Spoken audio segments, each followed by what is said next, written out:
the large con show outside, and then Shelly Yamane Shimoto will be our chairperson. She'll take over the mic for us. Thanks for coming, Greg. No, no, no, no, no, no, no.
No. Namanabutsu, Namanabutsu, Namanabutsu, Namanabutsu, Namanabutsu.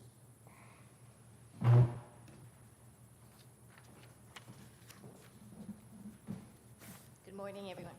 I don't think I need this. There's nobody here. But I don't talk very loud, so. Welcome, everyone. My name is Shelley, and I'll be the chairperson this morning. First, let me just thank everyone for coming this morning. To Reverend Gibbs, our organist is Howard, and the flowers, of course, are always lovely, done by Kyoko. And then Alan Goto and Kathy Kumagai for streaming the service on the internet.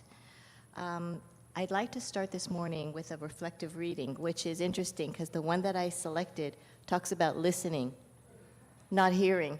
It says listen, so now I'm a little confused. But if you would just please rise, and then maybe Sensei can educate us after, after this reading. Okay. Listen. Listen to the voice of the Dharma. Listen to the birds singing in the morning, the wind sighing in the boughs overhead, and the roar of the waves on the beach. Listen to the rain on the roof and the snow falling in the fields. The Dharma speaks to us through the sounds of the world, forcefully, eloquently, and beautifully. It speaks of the unending change around us, the immutable truth of interdependence, and the peace in nature. Do we have the ears to hear and listen? Listen to the Nembutsu in the Hondo, and listen to the noble silence of the Buddha. Namo Amida Butsu. Namo Amida Butsu. Namo Amida Butsu. Please be seated. At this time, we'll have sutra chanting that Sensei will lead us in. We'll be chanting Sambutsuge this morning, which is on page 33 in this beige book.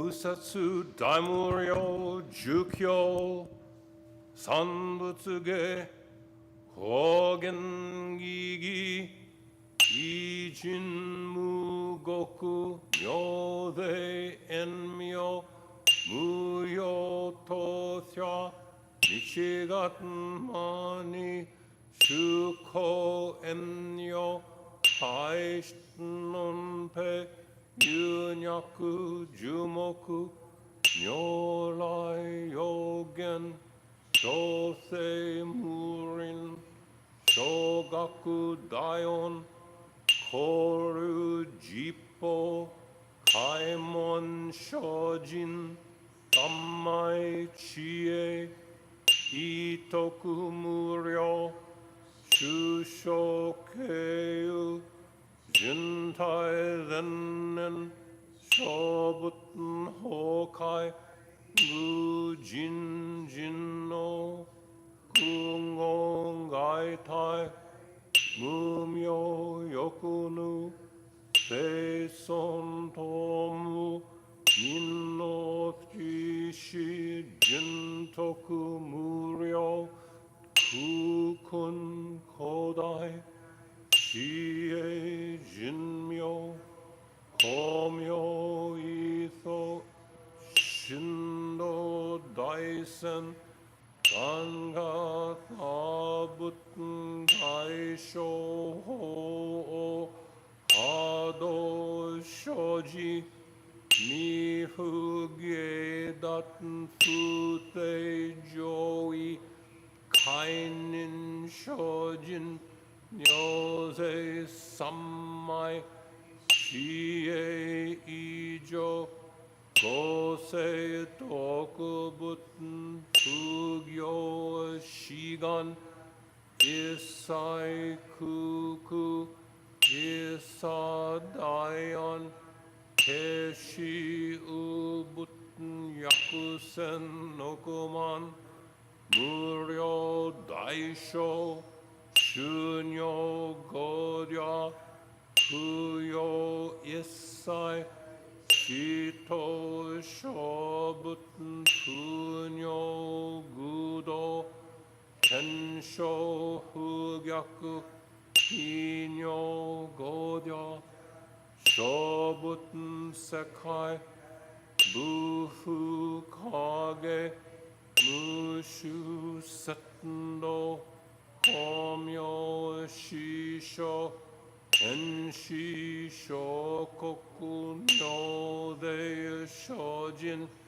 異人難了ヨガサ仏国土第一五種奇妙道場超絶国女内音二無闘争ガト愛民道達一切実法来所真熱少女意図が国経楽安穏公仏神妙税が神聖おつがんの日力小小欲実法生存知恵無下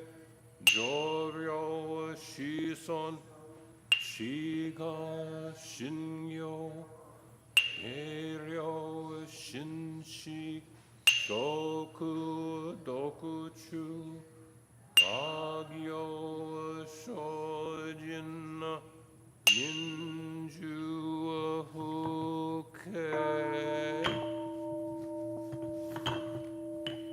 ナマンダブナマンダブナマンダブナマンダブナマンダブナマンダブ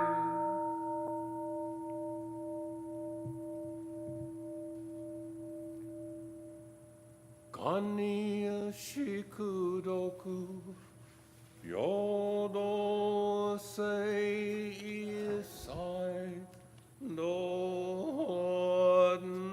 mona ishin onyo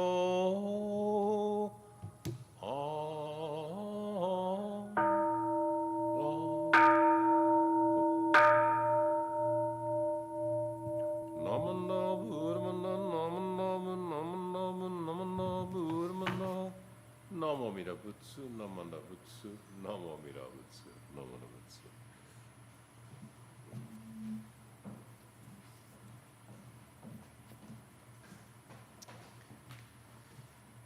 If you would now stand for the singing of Gatha Namo Amida Butsu. It's on page 136 in this book, and then remain standing for the three treasures.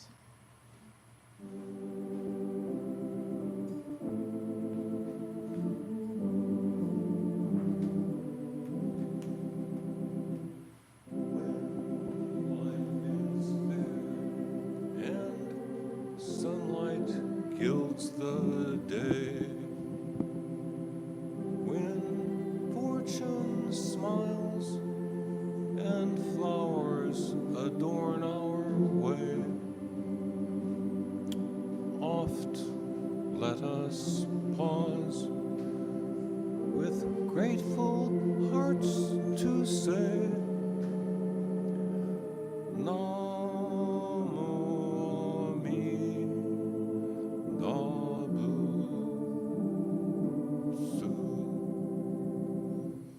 even though our way leads neath a darkened sky, and to our loved ones pain and death draw nigh, our tears may flow, yet trustingly we cry, Namo Amida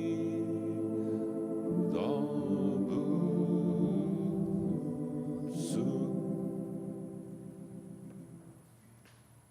Thank you very much, and as Shelley asked you, please remain standing for the reading of the three treasures on page 10 if you're using the service book. The three treasures. How rare and wondrous it is to have been born into human life, and now I live it.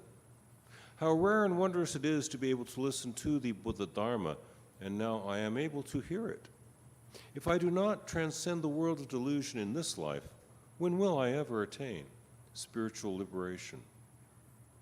May I, along with the entire Sangha, with sincere heart and mind, rely on that which can be truly relied on in life, the three treasures. I rely on the Buddha. May I, along with all sentient beings, awaken to the great path with my entire being and discover the highest aspiration, which is to become a Buddha. I rely on the Dharma. May I, along with all sentient beings, deeply reflect on the meaning of the sutras and gain wisdom that is as deep and vast as the ocean. I rely on the Sangha.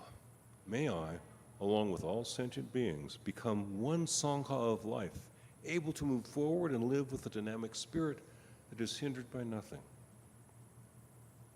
The unsurpassed, deep, and wondrous Dharma, even in millions of kalpas, is extremely difficult to encounter, but now I am able to experience and embrace it. May I come to understand and revere the true meaning of the Tathagata. Namo Amida Butsu, Namo Amida Butsu, Namo Amida Butsu. Please be seated.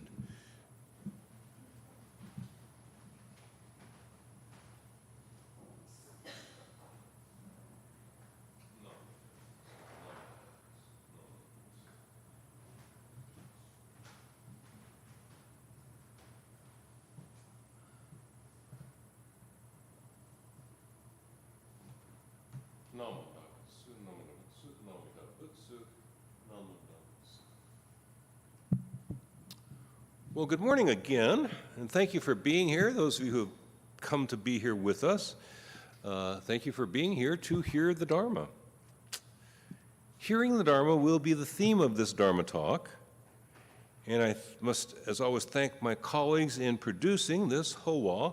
That would, of course, be Alan Goto for videography and tech support, Shelley Yamane Shinmoto for chairing this morning, Howard Hayes for being our organist, Kathy Kumagai for assisting Alan with tech support in Bali, I believe she is, Kyoko Okura-Gibbs for doing the flowers for us today, Jose Salcido Sensei for leaving half of those flowers for us from the flower class, so that's why they're especially nice today.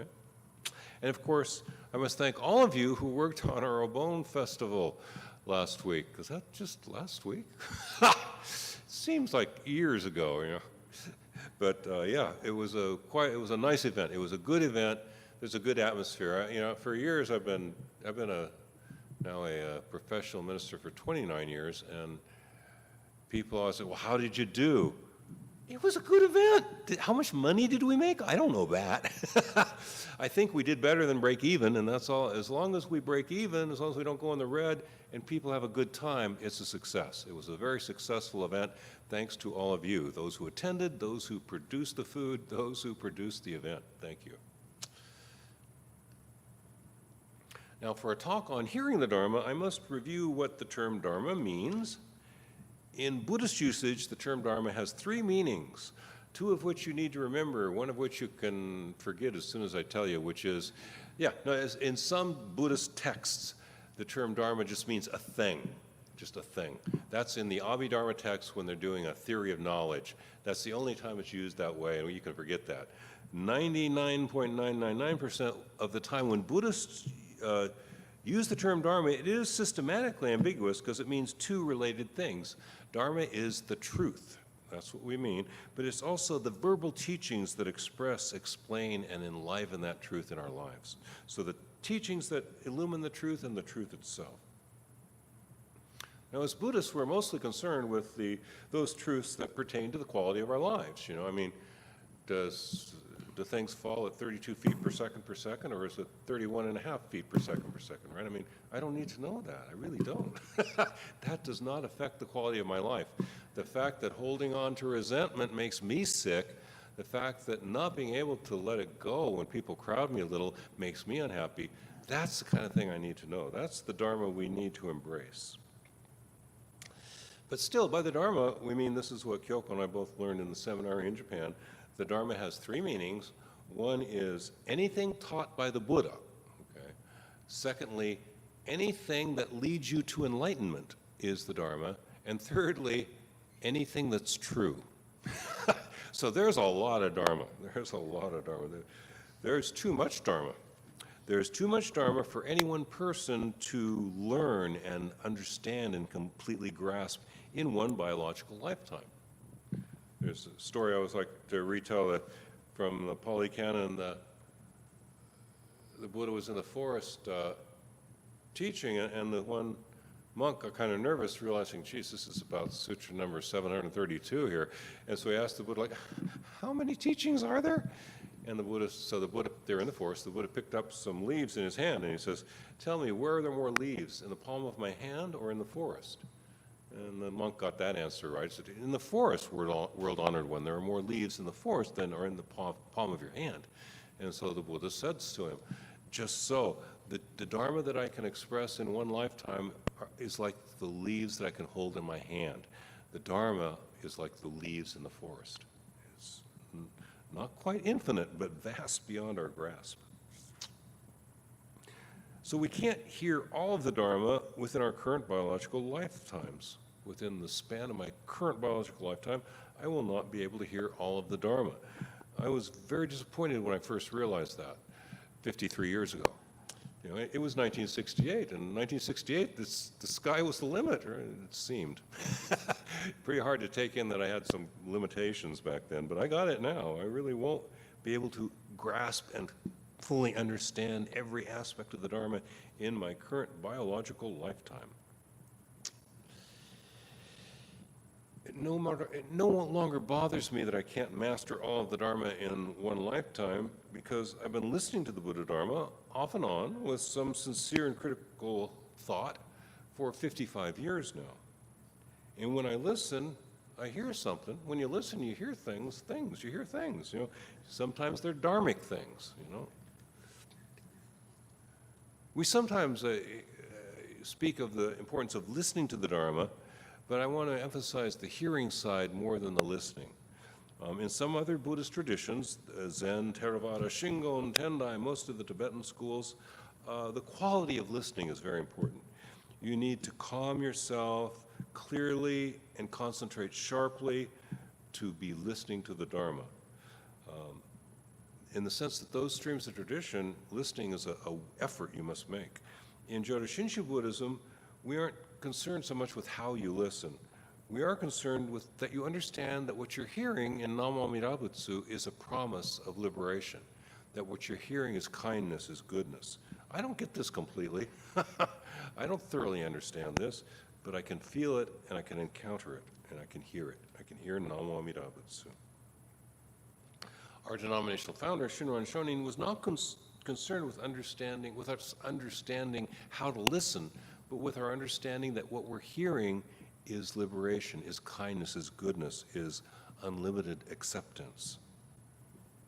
The Zen tradition, again, kind of emphasizes how you listen, and so I know Uno Sensei was fond of this little koan that Basui made this koan, this puzzling question that who is hearing this sound? Who is hearing this sound? And that's the Zen approach, like who is hearing this sound? The Jodo Shinshu approach is, well, me. I'm hearing the sound. What do you There's no complexity about it. I don't need to delve into that deeper. Namo Amida Butsu, I hear that. Namo Amida Butsu means I'll take care of it. Namo Amida Butsu means the depths of being are saying, I'll take care of it. Other religions have ways of encountering this goodness. We have Namo Amida Butsu.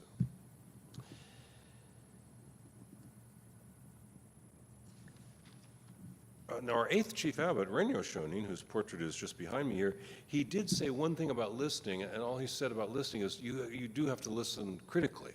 You got to say, if a priest says something, then you have to say, is that true? Does that make sense to me? Does that make sense? Is that true? You got to ask those questions. But it isn't that you have to listen more carefully or anything like that. Just don't take everything for granted. Some truths come to us a little bit rumpled. Try to unrumple them and see them clearly.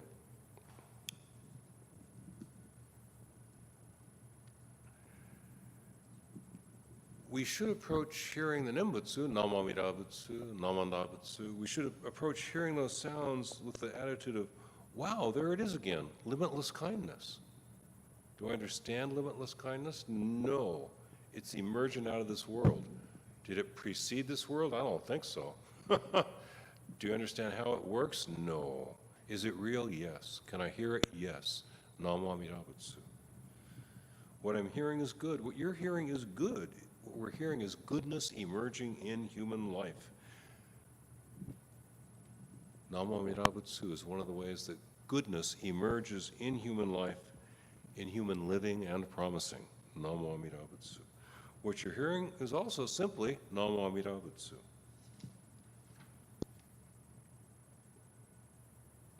Our understanding is limited. My understanding is limited.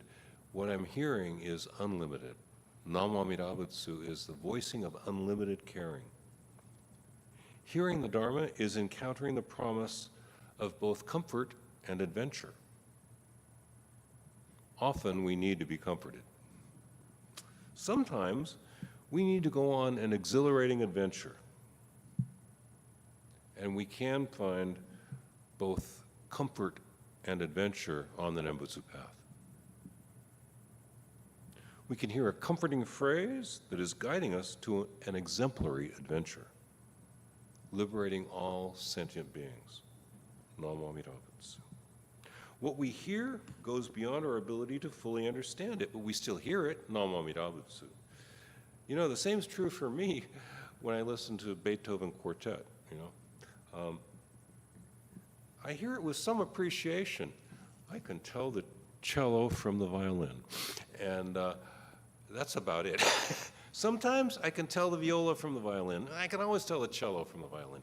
You know, the quality of my listening isn't sophisticated. I'm not educated in music. still beautiful. Beethoven's quartets, I've spent many hours listening to them, and as long as I live and there are ways of playing recorded music, I will continue spending many hours listening to Beethoven's quartets. I don't get it. The Grosse Fuge, I'm supposed to understand that? I don't understand it. I really enjoy it. So the Nembutsu is like that. I don't conclusively understand what the promise is. I hear a promise, Namo Mirabutsu. And I hear that that promise is for me and for Craig and Mitsuko and Al and Alan and everybody in the room. There is a real caring for us. Listening carefully to that caring is beside the point. Knowing that what you hear as Namo Mirabutsu is kindness is important. I can't grasp the vow of the Buddha of unlimited wisdom and compassion thoroughly or in an exhaustive fashion. I haven't heard the vow of the Buddha in such a way that I can say, oh, I got it. I haven't got it yet. I haven't heard the Buddha's promise to us all in the kind of conclusive way I might wish that I could hear it. But I do, however, hear compassion of the Buddha as Namo Mirabutsu. My plan is to continue hearing Namo Mirabutsu over and over again. The voiced Nembutsu, Namo Mirabutsu, Namo Nabutsu, the various forms of Nembutsu, I rely upon the source of limitless wisdom and endless life. This is compassion. This is the transformative caring of the Buddha of limitless wisdom and endless life. What I hear in Namo Mirabutsu and the various forms, Kimyo, Jinjipo, Mukekyo, Norai, what I hear in the Nembutsu is comfort and hope for the future. I don't understand that fully, but I hear it. Hearing goodness is enough. It's enough to keep me oriented and secure. Hearing Namo Mirabutsu as the promise of a new day is enough to keep us all oriented and, as much as possible in this world, secure. On that note, thinking of that promise, I ask those who wish to join me in Gassho, closing the Dharma message portion of our service.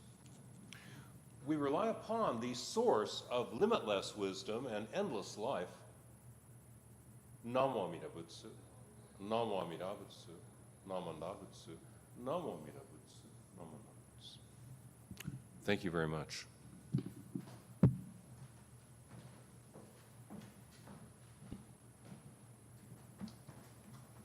Thank you, Sensei, for your message. If you would again rise for our final reflective reading.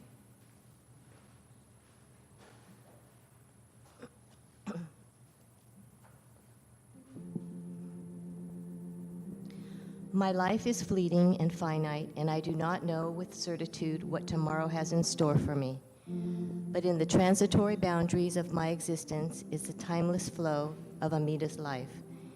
In the finite sound of my Nembutsu is Amida's voice of compassion, tirelessly calling me. Like a small stream that enters the mighty current of the great river, so does my insignificant life. In the Nembutsu, join the majestic flow of Amida's infinite life. Namo Amida Butsu. Namo Amida Butsu. Namo Amida Butsu. Please be seated. I don't have any announcement, but maybe Sensei does. I know, we have to. Oh, Jerry has an announcement.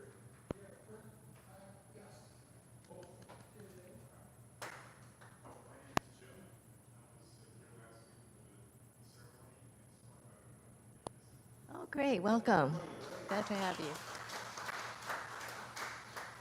Anybody else new?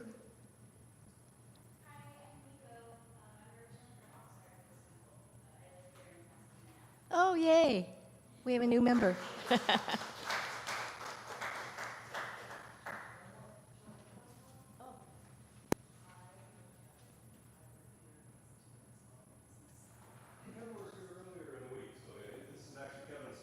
Ah. Oh, good to have you. Thank you. Thank you for coming.